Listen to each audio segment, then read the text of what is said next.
Welcome viewers to my channel Real Learning with गुरुजी।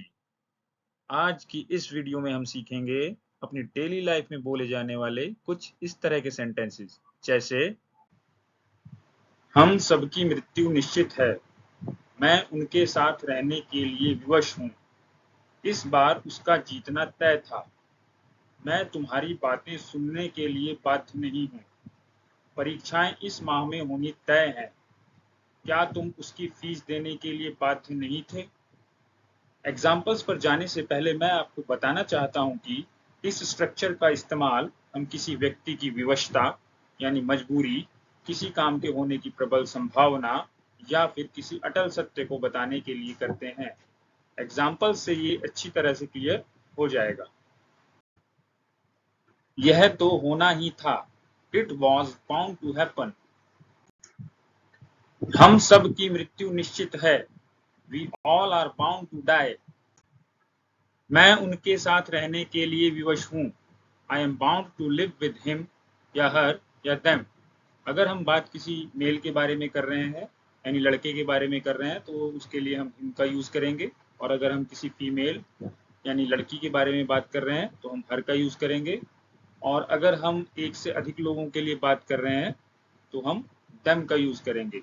अब यहाँ पर देखिए, हिंदी के सेंटेंस में बहुत कंफ्यूजन होता है कि ये जो वर्ड उनके इस्तेमाल हुआ है यह किसके बारे में इस्तेमाल हुआ है, किसी पुरुष के बारे में इस्तेमाल हुआ है या स्त्री के बारे में इस्तेमाल हुआ है या फिर कई लोगों के बारे में इस्तेमाल हुआ है, अनेक लोगों के बारे में इस्तेमाल हुआ है। तो जी ये तो बस केवल जो बोलने वाला है ये उसे ही पता हो सकता है। क्यों? क्योंकि देखिए, उनके जो है हम अपने से बड़े लोगों के लिए, चाहे वो हमारे मामा हों, चाचा हों या कोई और जिनका हम बहुत आदर सम्मान करते हैं, उम्र में बड़े हों, तो अगर वो एक व्यक्ति भी होते हैं, ठीक है, तब भी हम उनके लिए इस वर्ड यानी कि उनके का इस्तेमाल करते हैं, चाहे वो पुरुष हो या फिर स्त्री हो। मान लीजिए आपके चाचा जी हैं तो आप क्या बोलेंगे? उनके वर्ड का ही इस्तेमाल करेंगे। जैसे मैं उनके साथ घूमने जा रहा हूँ। मान लीजिए आपकी मौसी हैं, मम्मी हैं, ठीक है, अगर आपको ये सेंटेंस बोलना होगा अपनी मम्मी के लिए तो क्या बोलेंगे आप कि मैं उनके साथ घूमने जा रहा हूँ। ऐसा थोड़ी बोलेंगे कि मैं उसके साथ घूमने जा रहा हूँ, या अपने चाचा के लिए थोड़ी बोलेंगे कि मैं उसके साथ घूमने जा रहा हूँ, क्योंकि हिंदी के सेंटेंसेस में हम सम्मान देने के लिए उसके का इस्तेमाल नहीं करते, उनके का इस्तेमाल करते हैं, भले ही वह एक व्यक्ति क्यों ना हो। और अनेक के लिए तो हम एक से अधिक व्यक्तियों के लिए तो उनके का यूज करते ही हैं। तो ये तो जो बोलने वाला व्यक्ति है उसे ही बेहतर पता होता है कि वह किसके संबंध में बात कर रहा है, इसलिए इंग्लिश में वही व्यक्ति सही वर्ड का यूज कर सकता है, हिम, हर या देम। यहाँ मैंने समझाने के लिए तीनों लिखती हैं।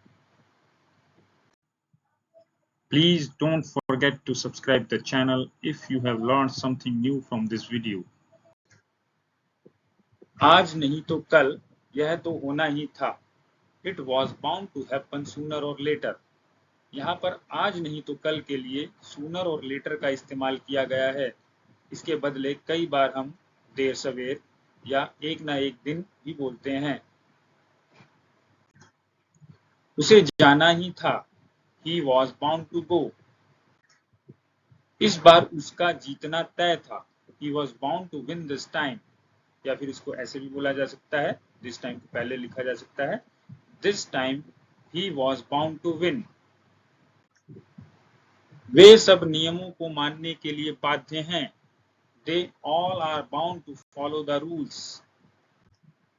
मैं तुम्हारी बातें सुनने के लिए बाध्य नहीं हूं, I am not bound to listen to you. या फिर इसको ऐसे भी बोला जा सकता है, I am not bound to listen to your words. परीक्षाएं इस माह में होनी तय हैं, exams are bound to happen in this month. क्या तुम उसकी फीस देने के लिए बाध्य नहीं थे, were you not bound to pay his और हर फी। चलिए अब समझते हैं रूल्स को। रूल्स पर जाने से पहले मैं आपसे कहना चाहता हूं कि इस वीडियो के लास्ट में आपको सारे एग्जाम्पल्स एक साथ मिलेंगे। आप इन सारे एग्जाम्पल्स का स्क्रीनशॉट जरूर लें ताकि इसकी मदद से आप प्रैक्टिस कर सकें। सबसे पहले हम देखते हैं rule for present tense for affirmative sentences. Subject plus is, am या are, plus bound to plus verb की first form plus object and other words. अब हम देखते हैं rule for past tense for affirmative sentences. Subject plus was या were plus bound to plus first form of the verb plus object and other words.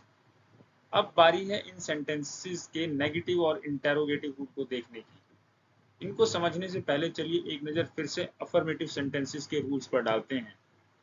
Affirmative sentences के rules में आप देख सकते हैं कि ये दोनों रूल्स सिंपल प्रेजेंट और सिंपल पास्ट के रूल्स की तरह ही हैं। फर्क बस इतना है कि इनमें bound to plus first form of the verb का एक्स्ट्रा यूज किया गया है। इसलिए इस तरह के सारे सेंटेंसेस सिंपल प्रेजेंट और सिंपल पास्ट टेंस के रूल से ही बनाए जाएंगे। इसलिए नेगेटिव और इंटेरोगेटिव सेंटेंसेस के लिए भी सिंपल प्रेजेंट और सिंपल पास्ट टेंस के रूल का प्रयोग किया जाएगा। बस हमें केवल bound to plus first form of the verb का यूज करना है। फिर भी अगर आपको कोई प्रॉब्लम हो तो कमेंट करके जरूर पूछें।